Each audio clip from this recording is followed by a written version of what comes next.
Good morning, everyone. Greetings. This is Dr. Nishant from Voice of Healthcare. Welcome back to another episode on VOH Network.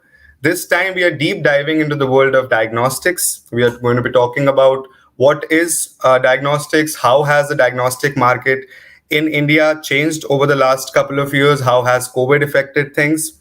And to talk about this, I have none other than Ms. Zoya Brar. Welcome, Zoya. Thank We you. welcome you on the session. She is a successful businesswoman with an entrepreneur journey that will inspire a lot of people. So, to welcome you, Zoya, a few words of self-introduction, please. Of course, it's always best when you speak about yourself in Yeah. some ways. So I was 23 when I founded Core Diagnostics, and I ran that business for almost a decade as CEO. In 2020, I transitioned into an advisor role with a startup, and I now work with multiple startups across the world, mostly in healthcare, where I advise them and help them get from just an idea to actually implementing. And of course, I Right. continue to work with Core at a very intimate level as well. So that's me. Short and Right. sweet. I'm sure we are looking at a very lovely and a very inspiring informal conversation with you. So I hope you're ready with the questions. I'll just start shooting them your way, and let's see how it goes. So like you very Absolutely. prominently mentioned, 2000 a decade ago, you founded Core. So I need to know the story behind you founding Core and what inspired you to get into the diagnostics industry. Yeah. I've been asked this question so many times. Somebody should go back and check if I gave the same answer over the years.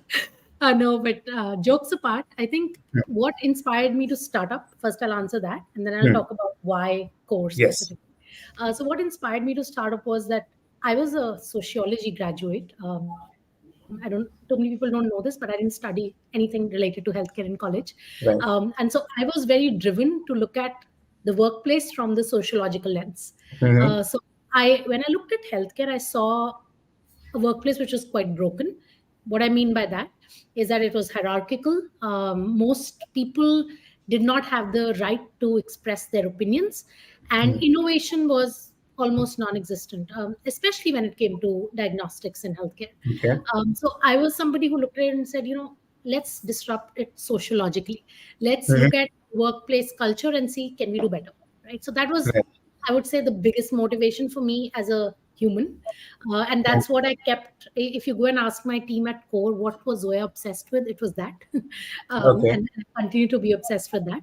Specifically, why I started Core, though, is because I come from a family of healthcare professionals. And Okay. what I realized very early is that I didn't have domain expertise myself. So I had to rely upon others that had it. Hmm. And I had to ensure that we picked an area where the leverage was large enough. What do I mean by that? If you look at diagnostics today, only 3% of all healthcare expenditure is actually spent on the test, right? Hmm. Yet, if can you guess, Nishant, what percentage of all outcomes depend upon the diagnostic? Like, I it's think a majority of that should be more than 50%, obviously. it's 75%, right? Right. Now Hmm. imagine that there's a mismatch there. And to me, like at somebody who was from the outside, this seemed ridiculous. Like I was like, Hmm. why are we not spending more money in this direction, right? Hmm. Of course, it's much more complex than just a simple Obviously. mathematical calculation like that. Right. But that's what triggered me to look at this area, and that's how I started. So both of those things: social experiment and really disrupting the way diagnostics was done. Right. So I think it was your passion to find that gap and that leverage in the healthcare industry, and then diagnostics just struck you by chance, and then you just grew to become who you grew. Right. Yeah, absolutely. And, there's this guy, Eric Lander, who talks about this really Hmm. awesome. He gave a commencement speech many years back, and he said, all you can do is put yourself in situations or surround yourself with people that are successful and awesome, and put yourself in situations where lucky accidents are most likely to happen, right? And that's Right. all you can do. And then when those lucky accidents happen, embrace them. So I guess I've always believed in that. It could have been So anything. I It guess just happened to be that. we're just starting with pearls on wisdom on this Wisdom Wednesday. It's a lovely thing to, I think, hear for all our viewers on the top of this Wednesday morning. So yeah, moving on. I mean, let's just discuss about the changing landscape of diagnostic industry in India over the last few years. First part of the question, and then second is what trends or advancements have you seen in your decade worth of diagnostic leadership? Yeah. Yeah, I mean, so much has changed. But I'll first talk about the industry broadly. I think so. Just to give some numbers, because I think that helps Hmm. contextualize the industry. Last year, the industry was approximately 10 billion US dollars, and out of that, if you look at molecular diagnostics, or the stuff that core was really focused on, the high end genetic diagnostic space, that's still a small number. It's 1.2 billion, and a Hmm. large chunk of that was actually driven by COVID. A lot of people don't understand this, but PCR existed for 40 plus years, right, Correct. before COVID came Correct. in. But Right. COVID made PCR a household name, and like now Yes. everybody knows what PCR is. Right? Hmm. So, but that, of course, that number has shrunk again, for good Hmm. reasons. We don't have the pandemic driving us crazy, but I Right. do suspect that by in a couple of years, that number will go back to 1.2 billion dollars. The Okay. industry continues to grow at about 15% CAGR, and that, I guess, will continue to remain over the next. I mean, I don't see that getting disrupted in any way. Yes. Of course, molecular testing within that grows at a much faster pace. And to Hmm. give you a perspective, core actually has been growing at 5% month on month, right? And I suspect that we will continue to grow at that 40-50% rate. Hmm. But that's a sidebar. I think what's important is, as far as the industry is concerned, that's the scope of you know how large Hmm. it is. Now, the other part of the question, what are the trends, or what are the exciting things in the space, that I'm personally excited about? I Hmm. think we all talk about AI data in various areas. I mean, it's it's really like shook the world in some ways over the last couple of years. As far as healthcare is Right. concerned, I gave a presentation in 2016, where I Hmm. said 2020 will be the decade of data in healthcare, and I still believe that. We are now 3 years in, and I think it's happened in some ways. I think 2 years Uh, COVID just bypassed what you said. So you're yeah, still I true. mean, COVID doesn't count, right? We can like just that's a blip. Yes. But other than that, if you see, what's happening in the world starting 21, uh, really data and AI are the exciting trends. Yes. Having said that, it's important within healthcare to contextualize what does that mean, right? Like a lot of people go like, "Oh, is health AI going to take over my job? Will my doctor get replaced by AI?" Right? Hmm. No, I mean the doctor is not going to get replaced by AI. Great. What AI can do, though, is it can help make the doctor more consistent, Hmm. and it can help take the knowledge of the doctor to or let's say the expert doctor to the slightly less expert doctor, right? So take from somewhere in Gangaram hospital and help provide the information in Jharkhand, right? And make Hmm. the doctors that don't have access to those kind of facilities slightly more advanced. So that's one thing I'm really excited about. Second is at home diagnostic testing. So one Right. of the companies I work with at the moment is building like this little device where they test hormones at home using Okay. saliva. And they do it for women across like various times in their life. Now, imagine this, that as a woman, you can actually now go and test your saliva. Very simple, it's non invasive. And you can see, is your mood swing because you had a hormonal shift, or is it in your head? um, Hmm. it, that's, I'm trivializing it, but a lot of the very complex diseases that women and others go Yes. through are related to hormones, right? Right. So Right. Right. Right. essentially, at home, not just in diagnostics but in healthcare in general, is Hmm. going to be the next thing. I can already see that shift happening, and I think as we maybe advance in a couple of years, a lot of the testing that we see today will be done at home, and we can talk more about why. But yeah, those are two trends I'm super No, excited we definitely will talk about why. I have a question coming up which will talk about the impact that COVID had. So I think in India, I particularly also happen to have a couple of years of diagnostic experience. Yes. So this last segment that you talked about, a hormonal accuracy testing device, is it's completely promising. I mean, I totally understand how the paradigm and the landscape has shifted after COVID. People getting the convenience at home, and also their apprehension to get out of the house. So I mean, Yeah. yes. Moving on back to core, talking a little bit about core. So, how do you feel has core diagnostics evolved since its inception? And I'd like you to maybe highlight some major milestones, achievements, and then a particular biggest challenge that you faced in the last 10 years of core. Oh my God. Giving you one challenge is going to be so tough, but we'll come back to that. I think main milestones, if I look at it, number one, I've always believed that no company is possible without the team. So Hmm. I always highlight that first. We have a 500 plus team size of team now. And even at this scale, we have one of the industry's lowest attrition rate, which means people don't leave unless things happen. But we have a very very low attrition rate, less than 5%, and that Hmm. that I think speaks to the fact that it's got a great culture, the organization. And i I mean, personally, as a human being, what I feel most proud about is that even though we had a leadership transition from me to the new CEO, it's been 3 years, but Hmm. if you ask the team, a lot of the culture has remained. Of course, some things change, but the heart of it has stayed. And so that's one big milestone. Second, Hmm. we have continued over the years to be first to market on a number of very very interesting products.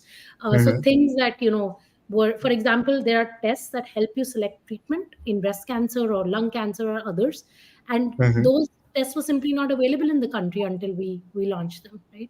And now they're standard of care. So another thing that I feel good about.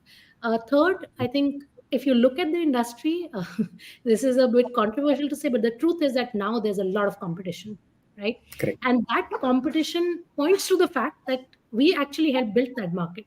When we started out in 2012, a lot of the times people go like, "What? Like, is this real? I mean, Hmm.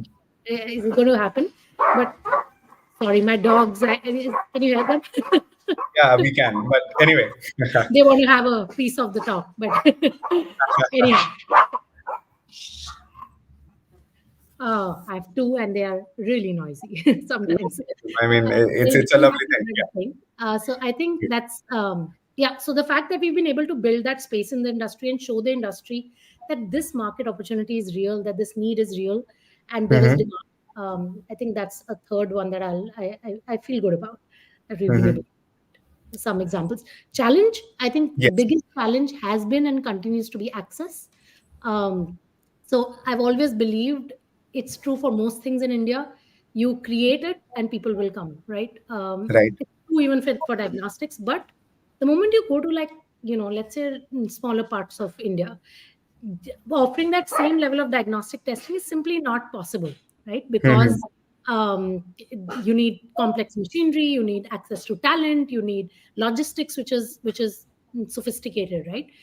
So making all of that happen in across various areas is not always possible, and I think access has always been the challenge, and it will continue to remain in the. Right. So I think building on this particular challenge that you just mentioned about the lack of maybe accessibility, what role do you believe will technology and innovation play in the future of diagnostics and making it more accessible? That is going to be my first part to you. Yeah.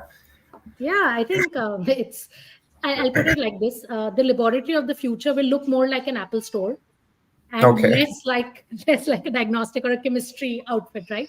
Hmm. The phlebotomist of the future is going to look more like a really sophisticated customer care agent, and less like a blood draw technician who just comes and takes. And the lab report of the future, what will that look like? It'll look more like a guide to behavior change, as opposed to just being like a. Yeah, Digits exactly. and alphabets. Exactly. Right. Right? And taking from there, reference range concept will evolve, I think, to become looking at your own sort of baseline and then comparing against that. So right now, all reports are compared to common Specific. population metrics, Yes. right? Hmm. But in the future, I think that's so technology will enable all of this without Hmm. any doubt. We will Hmm. have a situation where I think companies that today invest in that technology and invest in those resources and understand that will end up being the apples of tomorrow in Right. our size. So yeah, that those are the areas I think that'll be the most Okay. promising. Any particular areas of specific development that you find promising or exciting, particularly in diagnostics? Yeah, I think at home, like I said, that's a big one, because Mhm. so let's go back. Please. Centralized testing, which is what today's model is, began in 1970s, right? At that point, why was it the case? Because number one, machinery was expensive to do testing. Mhm. The access, and you had to ensure that quality control was done in a certain Right. way because machinery was complex, and access Right. to talent that allowed that was limited. Mhm. And third, logistics infrastructure was such that it allowed you to centralize samples back in the 1970s, right?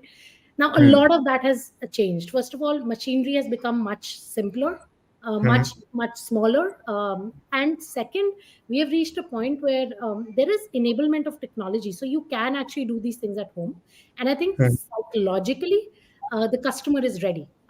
They now are not that scared of doing a test on their own, right? Right.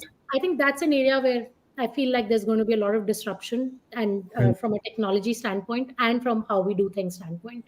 Um, the other area is just like if you look at equipment itself, that'll Mhm. enable that at home and that decentralized model again.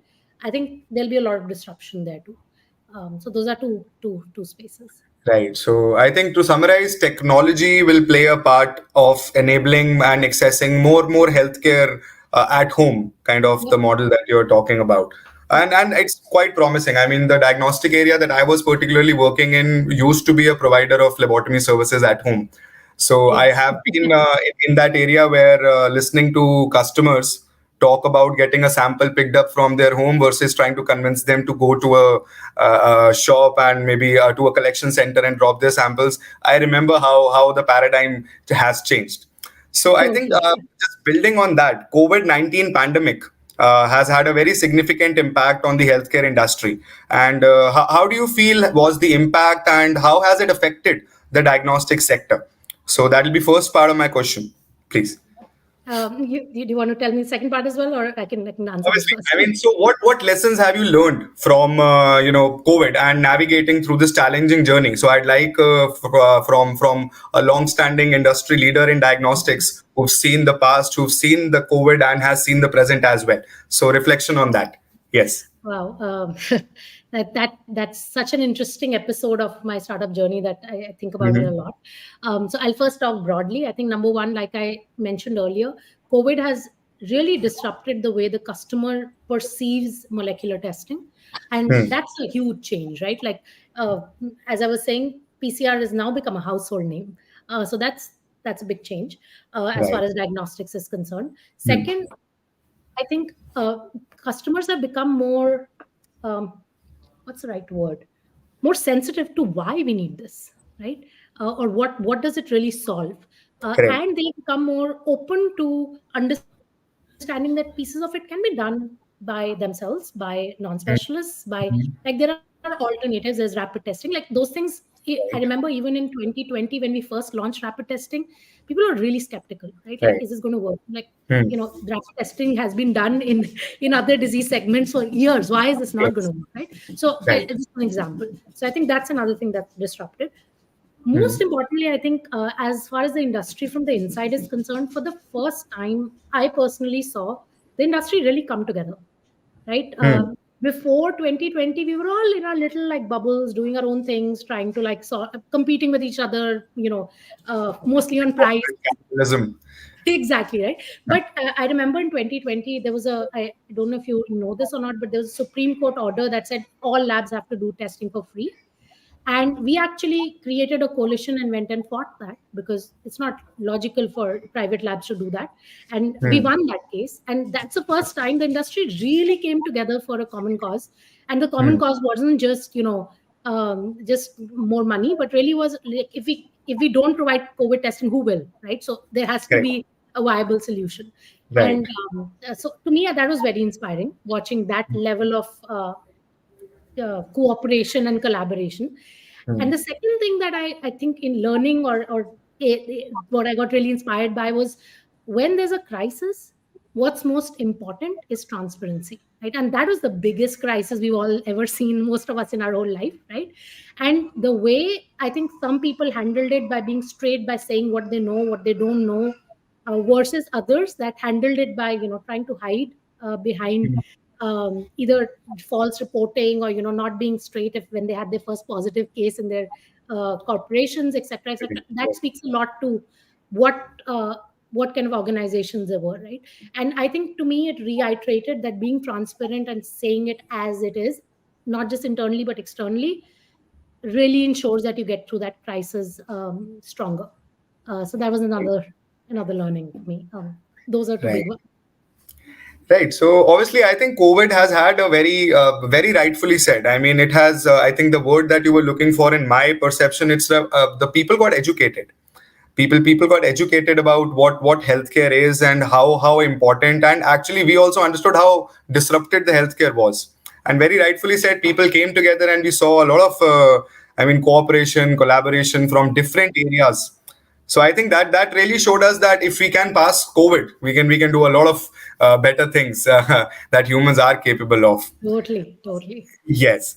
So I think moving on to one of the last questions of this session, and this is more on a personal and your entrepreneurial front. So, being a successful businesswoman, what kind of advice would you like to give to aspiring entrepreneurs in 2023, and especially for those who are planning to enter the diagnostic segment?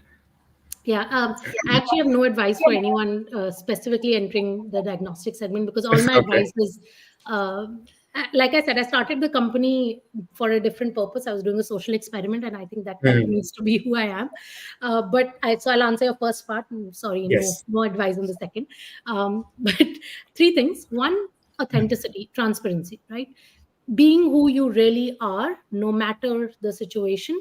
And I recently, somebody said to me, don't bring your mask to work, like we have to all be maskless, and I love that. And I think as entrepreneurs, as leaders, if we can be Hmm. that first ourselves and then teach that to our teams, it would be powerful. Like, I'll give you an actual example. I don't talk about this a lot, but at one of the all hands somewhere in 2018, I actually Hmm. shared with my own team, there were 200 people, that I was sexually abused when I was 8 years old, right? And I talked about how that defined me, and how the reason I was sharing with the team was because I wanted to get over it. It wasn't who I was, right? And the way the team opened up after that to each other and to me about their Hmm. own struggles, like we all have struggles, right? Nobody is Right. perfect. But I think seeing their leader be vulnerable, be authentic, and be themselves, help them be themselves. And when people are Correct. themselves, people are just a lot more powerful, and they get a Hmm. lot more done, right? Hmm. So that's number one. Be authentic, be straight, be who you are, and nobody else is invited to the party anyway. Hmm. Second, be deeply empathetic. What I mean by that is really try to understand who your team is. Like, where do they come from? What is their um, what is it that they will never say to you, but that they need, right? Right. So I can give you many examples, but there was a girl in my customer care team who was in a toxic relationship, and she was highly, like, she couldn't even share with her own parents, but she came and shared with me at work, and she was like two levels junior to me, so it's not like I was Hmm. a direct boss. But she felt comfortable enough to come and tell me, I'm going through this, and this guy is showing up at work outside, I need your help. And I said, Uh-huh. next time he comes, you bring him to me and I'll set him right. Anyway, that got sorted. So, but you have to be empathetic, you have to understand where's the other person coming from and solve what they need. And Right. third, I believe this in personal life too. You can only optimize for one thing at one go, right? So pick what you're optimizing for and then stick to it. Like, don't try to complicate. I'll also, be a mother, and I'll also be a CEO, and I'll Mhm. also, be go and raise money. Like, that's not going to happen. Right? So pick Right. the battles and then stick to it, and don't feel guilty about your choices. Yeah, that's enough gyan from me. Those are Yeah, things. no, I mean, these were not just for entrepreneurs and for budding people trying to pick their business up. I think this was more towards a general aspect of life as well. Yeah. So I think that's a very inspiring and a very I'm really impressed with your confidence and your smile. This has been a very lovely and interactive session. So I thank you obviously for getting your time out, speaking right from overseas, taking your time out to speaking with us and educating our audience on the VOH network.